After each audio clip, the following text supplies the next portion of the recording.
Hello बच्चों, कैसे हैं आप। तो इलेक्ट्रिकल यात्रा के हिंदी चैनल पे मैं आप सभी लोग का स्वागत करता हूं। और बच्चे, आप सब लोग जानते हैं कि इलेक्ट्रिकल यात्रा का जो हिंदी चैनल है वो भारत के ग्रामीण क्षेत्रों के बच्चों को भौतिक विज्ञान की अच्छी शिक्षा पहुंचाने के लिए बनाया गया है। और बच्चों, इस पे हम अभी भौतिकी के लिए जो आवश्यक गणित है उसके बारे में बात करने वाले हैं। बच्चों, एक बात बता दूं, भौतिक विज्ञान किन लोगों के लिए कठिन है। खासकर बायो वाले स्टूडेंट के लिए तो बहुत कठिन मानते हैं बच्चे कि भौतिक विज्ञान बहुत ज़्यादा कठिन है। क्यों कठिन है? क्योंकि उनको कुछ गणित से डील करना होता है और वो गणित उनको पसंद नहीं है। ठीक है।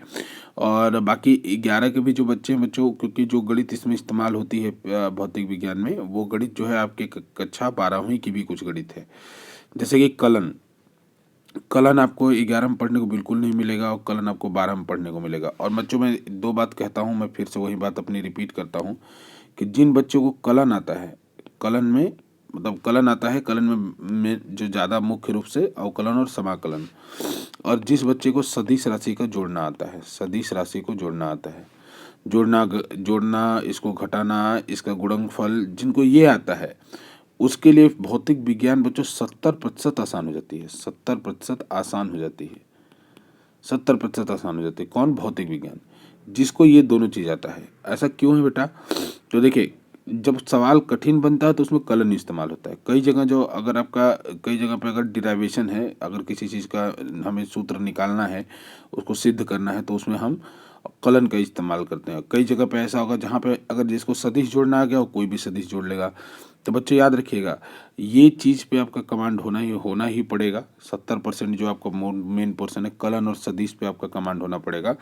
इसीलिए ये अलग से हमारे चैनल पर प्लेलिस्ट में बना रहा हूँ कि जिन भी बच्चों को गणित में कोई भी दिक्कत हो, जो फिजिक्स में, और एक बात याद रखना बच्चों, मैं उतना ही पढ़ाऊँगा जितना फिजिक्स के लिए आवश्यक होगा।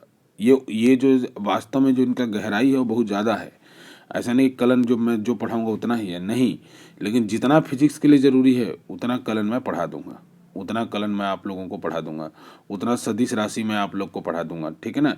तो इन दोनों चीज़ को पढ़ना बहुत ज़रूरी है, और इनके बिना अगर जिसको ये नहीं आता है उसको फिर उसका फिजिक्स भूल जाइए, उसको फिजिक्स में बहुत कठिनाई होने वाली है। ठीक है ना? तो ये दोनों चीज़, क्योंकि मैं आपका फिजिक्स का टीचर हूँ तो मेरी जिम्मेदारी बनती है कि इन दोनों चीज़ को मैं पढ़ाऊँ, या मेरी जिम्मेदारी है, ये टीचर की फिजिक्स टीचर की जिम्मेदारी होती है। अच्छा, इसके अलावा भी कुछ चीज़ें हैं जैसे आपको उसका ज्ञान होना चाहिए। कुछ कुछ जैसे त्रिकोणमिति का, ट्रिग्नोमेट्री का, त्रिकोणमिति का आपको ध्यान होना चाहिए। त्रिकोणमिति यानी ट्रिग्नोमेट्री, इसको आपको ध्यान होना चाहिए। ट्रिग्नोमेट्री का ध्यान होना चाहिए। ध्यान होना चाहिए मतलब कैसा, क्या मतलब है सर इसका?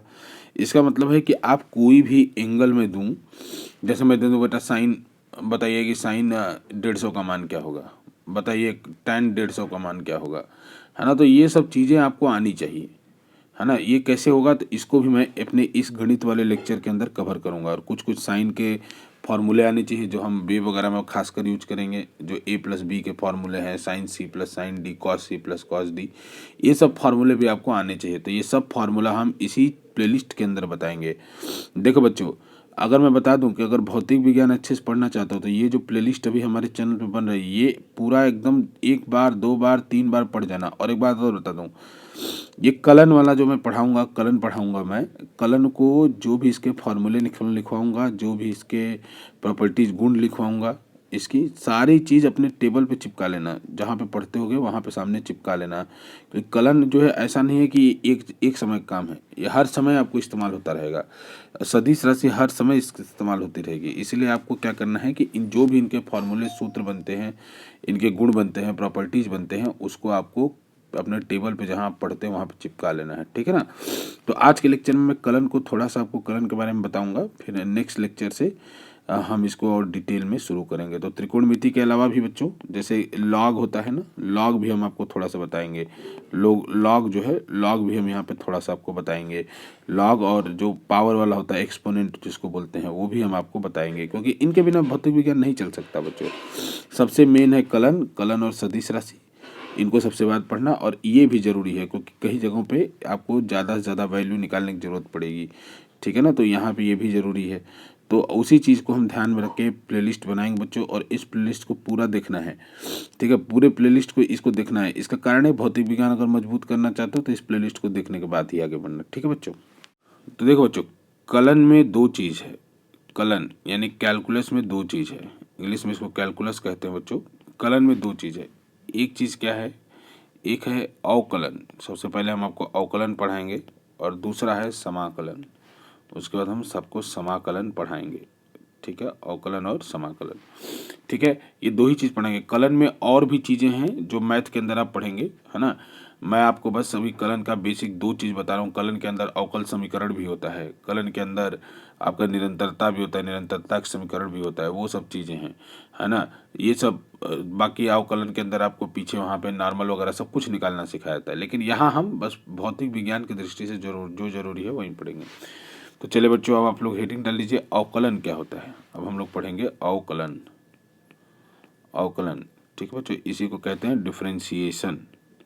इंग्लिश में थोड़ा थोड़ा जानते रहिए कि कहीं अगर दिक्कत हो तो आप समझ पाए। इसी को कहते हैं बच्चों डिफरेंशिएशन, अवकलन। ठीक है, तो बच्चों अगर अवकलन का क्या मतलब है, तो अवकलन में इसके बारे में लिखिए बच्चों, आप लोग नोटबुक ले लीजिए कि ये किसी ग्राफ का ढाल बताने के लिए इस्तेमाल किया जाता है।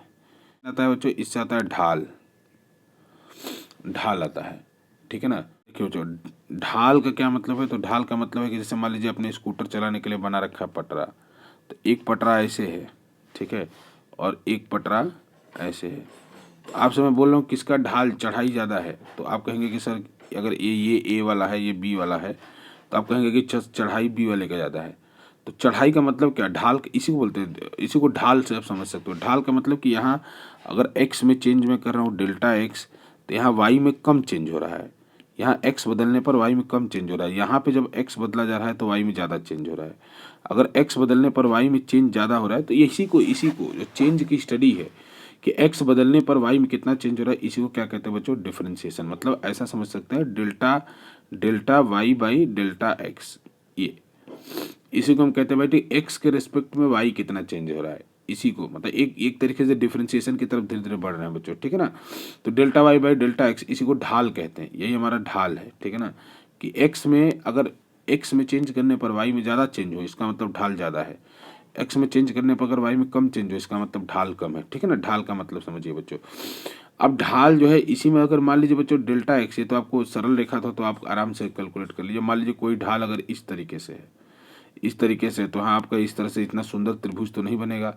लेकिन अगर अभी भी अगर इसके छोटे से हिस्से को देखें, छोटे से हिस्से को देखें, तो छोटे से हिस्से में अभी भी ये त्रिभुज बना सकते हैं, क्योंकि छोटे से हिस्से को देखेंगे तो ये लाइन को हम सीधा मान सकते हैं। कैसे मान सकते हैं, ये क्या बात हुई सर, एक बात हम बताते हैं बच्चों। जैसे पृथ्वी कैसी है, गोल है, लेकिन जब आप इसके छोटे से हिस्से को देखते हैं तो पृथ्वी कैसी दिख रही है। जब ये मैं अभी पृथ्वी पर बैठा हूँ, पृथ्वी बिल्कुल चपटी दिख रही है, जबकि वास्तव में पृथ्वी कैसे है, गोल, लेकिन चपटी क्यों दिख रही है, क्योंकि आप इसके बहुत छोटे से हिस्से को देख रहे हैं। तो इसी तरह से जब ये तरह से मुड़ा हुआ कोई सतह हो, इसका हमको जब ढाल निकालना हो, तो बेटा आप जो डायरेक्ट ये सूत्र है, ये आपका काम नहीं आएगा। फिर वहाँ पे हम बड़े, यहाँ पे हम क्या करेंगे, फिर अब इस सूत्र काम नहीं आएगा, तो यहाँ पे बच्चों वहाँ भी हम ये फॉर्मूला लगा सकते हैं। यही से आप समझ सकते हैं बच्चों ये अवकलन की उत्पत्ति। बच्चों जैसे इस तरह का कोई अगर सतह हो जहाँ पे ये सरफेस मुड़ा हुआ हो, वहाँ पे आपका ये प्लेन फार्मूला काम नहीं कर सकता, जो इधर वाला प्लेन फार्मूला ये काम नहीं कर सकता। तो उसके लिए हमको क्या करना पड़ेगा, उसके लिए बेटा एक काम करते हैं हम लोग, तो ऐसे लिखा जाता है इसको कि अगर डेल्टा एक्स की वैल्यू बहुत छोटी हो जाए, तब हम उसको बिल्कुल स्ट्रेट रेखा मान सकते हैं और फिर ये वाला सूत्र लगा सकते हैं। तो इसी को बोलते हैं बच्चों की limit delta X tending to zero, delta Y by delta X is equals to D Y by D X. ठीक है, इसका क्या मतलब, घबराने की बात नहीं है बच्चों। कहे कि अगर जब डेल्टा एक्स का मान बहुत कम हो जाए, बहुत कम हो जाए, बहुत कम, है ना, कितना कम हो जाए, तो बोले कि ये इसको पढ़ते बच्चों की लगभग जीरो, ये जो ऐसे साइन बना है, इसका मतलब लगभग जीरो के बराबर हो जाए, लेकिन जीरो के बराबर ना हो। ये क्या बात हुई सर, बात ये सिंपल से हुई कि 0.000 अगर 1 है, तो ये जीरो के बराबर है लेकिन जीरो नहीं है। ठीक है ना, तो जब ऐसा डेल्टा एक्स हो जाए, तो उस समय इसको अलग तरीके से लिखा जाता है बच्चों, जो यहाँ पे मैंने बनाया आकार, इस तरीके से लिखा जाता है। इसी को कहते हैं बच्चों डिफरेंशिएशन। यानी जब ये तो बड़ा चीज़ रहेगा, जब जैसे मान लीजिए इस तरह ढाल बड़ा बड़ा बना, तब तो ये काफ़ी है। लेकिन जब छोटा ऐसे मुड़ा हुआ सतह है उस समय क्या करेंगे, उस समय के लिए ये आपको करना होगा, ठीक है ना। बहुत परेशान मत हो, एकदम सिंपल बात बताएंगे आगे चल के, ये सब बस ऐसे समझाने का थोड़ा सा प्रयास कर रहे हैं, ठीक है। तो बच्चों इसको पढ़ा क्या जाएगा, अब इसको पहचान लो, ये ढाल का एक नया सूत्र आ गया, स्लोप यानी ढाल का एक नया सूत्र आ गया। ढाल का सूत्र क्या है बच्चों, ढाल का सूत्र है dy/dx। इसको क्या पढ़ते हैं, इसको पढ़ते हैं क्या बच्चों, y का x के सापेक्ष में अवकलन, सापेक्ष में अवकलन पढ़ेंगे क्या, नोट कर लेना इसको, y का x के सापेक्ष में अवकलन, इसको पढ़ेंगे y का x के सापेक्ष में अवकलन, ठीक है। तो अब ये जो है जैसे होता है ना, यहाँ पे जो लिखा होता है, देखो जो मैं फिर से इसको बता रहा हूँ, यहाँ पे जो लिखा रहता है, यहाँ पे ये जो लिखा है इसका होता है अवकलन, किसके सापेक्ष में होता है, इसके सापेक्ष में, जो नीचे लिखा रहता है। तो बच्चों ये इसको कहते हैं, जैसे मान लो कि अगर आप कोई दो चीज को जोड़ते हो, दो और तीन, तो ये क्या कहलाता है, +3 है ना, तो ये प्लस क्या कहलाता है, जो यहाँ लगाते हो ये बताता है कि ये ऑपरेटर है। ऑपरेटर मतलब बताता है कि करना क्या है, ये ऑपरेटर है, ठीक है। तो उसी तरह से बच्चों ये d/dx अगर ऐसे लिखा रहेगा ना, तो जैसे प्लस समझते हो वैसे इसको समझो कि ये भी एक क्या है, ये ऑपरेटर है, ये ऑपरेटर है, ये बता रहा है कि आपको अवकलन किसके सापेक्ष में करना है, आपको अवकलन x के सापेक्ष में करना है, ये बता रहा है, ठीक है ना। तो जैसे यहाँ अगर मान लो बेटा ऐसे लगा दूं, x² लिख दूं, तो एक पढ़ा जाएगा x² का x के सापेक्ष में अवकलन। अब इसी में अगर मैं ऐसे लगा दूं d/dx ऐसे लगा दूं x³ तो पढ़ा जाएगा x³ का, यानी x का जो घन है उसका x के सापेक्ष में अवकलन, ठीक है ना। यहाँ पे ऐसे लिख दूं बच्चों dx और यहाँ लिख दूं साइन x, तो ऐसे पढ़ा जाएगा साइन x का x के सापेक्ष में अवकलन, ठीक है। तो यानी जो यहाँ लिखा रहेगा, जो भी यहाँ लिखा रहेगा उसका कहा जाएगा, किसके सापेक्ष में कहा जाएगा, इसके जो नीचे लिखा है उसके सापेक्ष में कहा जाएगा। अब नीचे मान लो कभी t हो जाए तो कहा जाएगा कि ऐसे पढ़ा जाएगा, जैसे मान लीजिए t भी हो सकता है, ऐसा नहीं याद करिएगा कि x ही रहेगा, ऐसे भी हो सकता है, जैसे ऐसे भी लिख सकते हैं d/dt of t³, d/dt t³। तो इसका मतलब क्या क्या कहा जाएगा बच्चों, ये हो गया ऑपरेटर, ये हो गया ऑपरेटर, जैसे आपका प्लस साइन था। अब t³, तो ऐसे कहा जाएगा कि t³ का t के सापेक्ष में अवकलन, t³ का t के सापेक्ष में अवकलन, ठीक है ना। तो देखिए बच्चों हम आपको सूत्र कुछ बताएंगे और उनको आपको याद रखना है। सूत्र किसका बताएंगे, अवकलन का, अवकलन का हम आपको कुछ सूत्र बताएंगे, इनको आपको याद रखना है, ठीक है। तो अवकलन के सूत्र में क्या क्या बच्चों, कुछ सूत्र आपको लिखना है, बहुत सारे सूत्र होते हैं लेकिन हम आपको कुछ ही सूत्र बताएंगे, इनको आपको याद रखना है। आप याद रखिएगा बच्चों, फिर नेक्स्ट क्लास में हम इसके नियम पढ़ाएंगे, इसके नियम, सूत्र और नियम के साथ आप अवकल का हथियार आपके उसमें आ गया, जैसे बोलते हैं ना कि कौन कौन से हथियार आपके पास है लड़ने के लिए, तो अवकलन का हथियार आ जाएगा अगर आपके पास दो चीज़ आ गया, सूत्र याद है आपको और उसके नियम याद है। तो बच्चों चलिए लिखते चलिए। तो पहला सूत्र यहीं लिख लेते हैं, dx⁴n बराबर n इंटू x⁴n-1। ये वाला चीज़ सबसे ज़्यादा इस्तेमाल होने वाली चीज़ है। इसका एक उदाहरण दिखा देते हैं क्योंकि इसका उदाहरण दिखाया जा सकता है। तो ऐसे मैंने कहा बच्चों कि जैसे मैं ऐसे सवाल में ही कहेगा कि बेटा x का पावर 3 है, x का घन 3 है, घन है, इसका आप अवकलन निकालिए, x के सापेक्ष में इसका अवकलन निकालिए। तो x के सापेक्ष, अब एक बात और याद रखिएगा, ऐसा नहीं है कि ऊपर x³ लिखा है तो नीचे x ही होना चाहिए तभी अवकलन होगा, नहीं तो नहीं होगा। अगर मान लीजिए ऊपर t³ लिखे हैं नीचे x लिखे हैं, अवकलन नहीं होगा, या होगा तो उसको क्या करना है मैं आगे बताऊंगा। लेकिन ऐसे समझ लीजिए कि अगर दोनों जगह ऊपर नीचे सेम होना चाहिए। अब ये सूत्र क्या कह रहा है कि 3, अगर x⁴n है तो n को आगे ले लो और पावर को 1 कम कर दो। देखो पावर 1 कम हो जा रहा है और n आगे आ जा रहा है, तो यानी 3 आगे आ जाएगा, पावर 1 कम हो जाएगा, पावर कितना हो जाएगा, 3 आगे आया और पावर 2 हो जाएगा, यानी ऐसे ऐसे भी लिख सकते हो इसको, पावर हो जाएगा 3 - 1 जो सूत्र कह रहा है। तो ये कितना होगा 3x²। उसी तरह से एक और उदाहरण देखो इसका उदाहरण दिखा दे रहे हैं क्योंकि इसका उदाहरण यही दिखाया जा सकता है, d/dx का पावर x⁵5। तो इसका कितना होगा, 5 आगे आ जाएगा। अगर मैं बोलूँ कि बेटा ऐसे अभी यहीं याद रखो, क्या इसका इस्तेमाल मैं आगे और बताऊंगा, बस अभी याद रखो कि आपको क्या कहा जाएगा, बेटा इसका अवकलन कर दो। तो अवकलन कर दो तो मतलब जैसे मैंने कहा बेटा x⁵5 का अवकलन कर दो, तो x⁵5 का अवकलन कितना होगा, x⁵5 5 × x⁵5 - 1, तो यानी कितना हो जाएगा 5 × x⁴ 4। ये हो गया अवकलन इसका, ठीक है ना। तो ये पहला सूत्र। बाकी सूत्र में बच्चों इनका एप्लीकेशन हम बाद में देखते जाएंगे। जैसे अगर मैं कहूँ बच्चा D by D x of sine x, ये सूत्र हैं, ये सब याद रखना जो मैं लिख रहा हूँ, सूत्र पहले याद करना, बाद में इनका एप्लीकेशन हम देखते रहेंगे। तीसरा बच्चों D by D x cos x, sine x का अवकलन, साइन एक्स का अवकलन क्या होता है, कॉस एक्स होता है। कॉस एक्स का अवकलन क्या होता है, साइन एक्स होता है, ठीक है। ये सब कैसे आया है ये आपको जानने की ज़रूरत नहीं है, ठीक है। जो मैथ के स्टूडेंट हैं वो जानते हैं, इसके लिए LHL और RHL मतलब लगा के निकल आता है, वो आपको निकालने की ज़रूरत नहीं है। ये डिराइवेटिव में आता है, जब अवकल पढ़ाया जाता है आपको वहाँ पे। तो देखिए अब चौथा सूत्र देखिए बच्चों, D by D x ten x का जो होता है वो होता है सीक, ये टेन एक्स है बच्चों, ये टेन एक्स है, इसका होगा seek square x. D D x इसको पढ़ेंगे, डी डी एक्स किसका, कॉट एक्स का, तो कॉट एक्स का हो जाएगा minus cosec square x, minus cosec square x. और लिख लीजिए बच्चों, जितना आपको जरूरी होगा उतना ही बताया जाएगा। डी बाई डी एक्स अगर बात किया जाए लॉग एक्स का बच्चों, तो लॉग एक्स का हो जाएगा 1/x।